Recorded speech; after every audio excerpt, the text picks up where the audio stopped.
Hi and welcome to my man cave. I've converted the upstairs of a garage into a bit of a pub, so I've got a few things going on. I want to show everything today. I'll do a little bit of a tour, but I've got a bar, a table football, darts, and a few other bits and pieces. What I'm going to talk about is obviously what I'm stood next to right at the moment. It's the arcade machine using the Raspberry Pi computer. It's something I want to do for quite a while, and over the last sort of 6 months I've made prototypes and tested a few things, and the actual time it took me to build probably wasn't that long. It wasn't 6 months solid. I kept having problems and sort of coming back to them, and obviously what we've ended up with is a lovely arcade machine. The kids absolutely love it, the friends are in awe of it. Quite a few friends have seen it recently and wanted to build one themselves, so I'm going to give them a little bit of a help.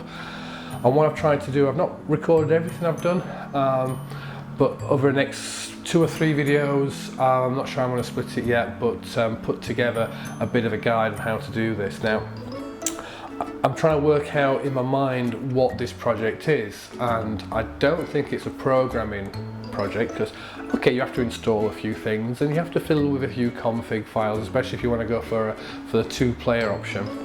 But it's not really IT, it's not really programming, it's not really coding, it's just playing around with a few installs and config files. There's a little bit of wiring to do. All the buttons need wiring up, and we've got some speakers in here and everything. But it's not really sort of electronics project either. The wiring is really simple, really straightforward, and there's a lot of it, but it's repetitive. So that's. And then finally, is it a woodworking project? Well, I think it's more of a woodworking project, because the cabinet itself obviously needs to be built. And that takes us on sort of problems and sort of how you do that. So I'll work through how I did that. There's a few things that I did that made it a little bit simple. But I didn't have any plans as such. Only thing that I knew around this cabinet was how high it was going to be, at what level the height of the buttons and controllers, and how wide it had to be, not only to take the screen, but also to take all the buttons comfortably. So that's the only real measurements that I had. The actual shape of it was pretty much freehand, and I've got a few clips on how I did that as well. So this is inside the cabinet. This is sort of the back. I didn't put a back on it, so I just push up against the wall. So going from the top, we have the speakers that are in there. They're wired up to the amp on the right hand side.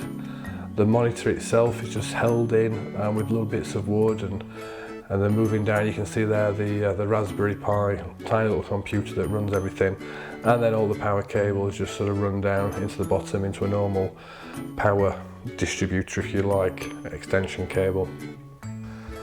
So what I've done is broken down this build into 3 videos. This video is all about building the prototype and actually the components that you need. After that, we're looking at the wiring, and then finally onto this completed build in the last video. Okay, so we've got the Raspberry Pi unboxed, and I understand what the majority of the things are. We've got the HDMI in, we've got the USB in, we've got the audio jack out, and so on and so forth. It has a little micro SD card which is on the underside of it. Now what we have to do is get retropie installed onto there first. I originally started to install the Raspberry Pi operating system, but you don't need that. You need to go straight to retropie, install that piece of software, that piece of operating system, also known as emulation station. Then what you got to do is get games onto there, plug in a Xbox controller, put it into your TV, and see if you can just get the games working. That's your first sort of challenge. Getting the games working. Don't worry about anything else apart from, can you get the games working? Can you play the games? Okay, so ready to build the first prototype arcade, and I've got all my bits out. So I've got the buttons. Originally went for sort of 4 buttons per person plus a start, but that's not right at all. You need 6 plus a start and a select. So I had to rework that in the final design. This is what prototypes are about. Got a couple of joysticks and micro switches down there for all the buttons and the holders that they go into, and then the little stalk at the top holds the LED in place, which lights up all the different buttons, and it's powered by this adapter which came without any wires whatsoever or any instructions, so I had to figure that one out as well. And I sort of worked out that because there was earth on one side, that must have been the power in, and obviously power out was the opposite side. And I just wired up using a normal plug socket. I stripped the edges and plug it straight into the plug. I wouldn't recommend you do that. I'm certainly not a wiring expert, but you know, it worked. Got my wires, got my crimpers there. I'm ready to strip all the wires down. They need them really, so there's a lot of wire stripping to do. Got the Raspberry Pi, and then finally as well, really important, we've got the iPack 2 here, which is connected by a USB cable to the Raspberry Pi, and you can see all the different inputs there for the up, down, left, right, different sort of fire buttons, start, select, coin, and so on. So moving across, we've got the sort of the connectors that go on the end of the wire. We've got the speakers, the speaker covers, and a nice little amp there which powers the speakers. Now, interestingly enough, it came with a little plug there for the power, which is great. But you follow the lead all the way down, and there's no plug on the end of it. However, though, it did tell me on the back of the amplifier that it was a 12 volt and 2 amp input, so it was pretty easy to look on the internet to find a power adapter that would work for this particular amp. And I'll get 4 buttons. Doesn't matter what buttons they are at the moment.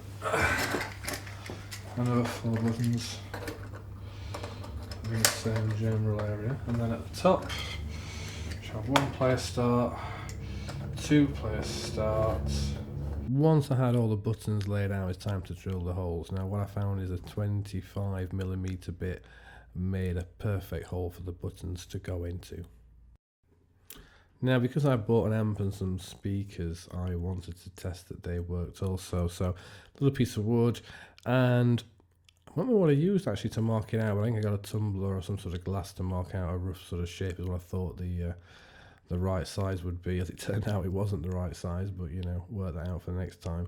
And then cut some holes ready for the speakers to be wired into, and see if they would work. So now I'm working in double time. What I'm going to do is attach the board I created earlier with all the holes for the buttons and joysticks to another piece of scrap board that I've got. And the idea of this is it'll allow me to get to the underside of that board where all the wires are easily, and so I can fiddle around with the wiring, make sure it works, and test it really, because that's what the prototype's all about. So getting some supports in the bottom, that's what the board will rest upon. And then what I'll do now is I'll attach some hinges that I've got lying around, so I can sort of pivot it backwards and forwards to that base. And I learned a lot of lessons doing this prototype. I learned that I didn't have enough buttons. I learned that the wiring wasn't quite right, and we'll come on to that in a little section just after this. But yeah, it was good fun, and here we are, sort of a ta-da. Hope you enjoyed the video. Don't forget, there's going to be another 2 videos on this subject, the next one being about the wiring. So it's going to be on for next week. If you're not already subscribed, subscribe. You get a notification that it's there. This is quite a new channel, so please like, subscribe, spread the word, that kind of thing. And yeah, see you again soon.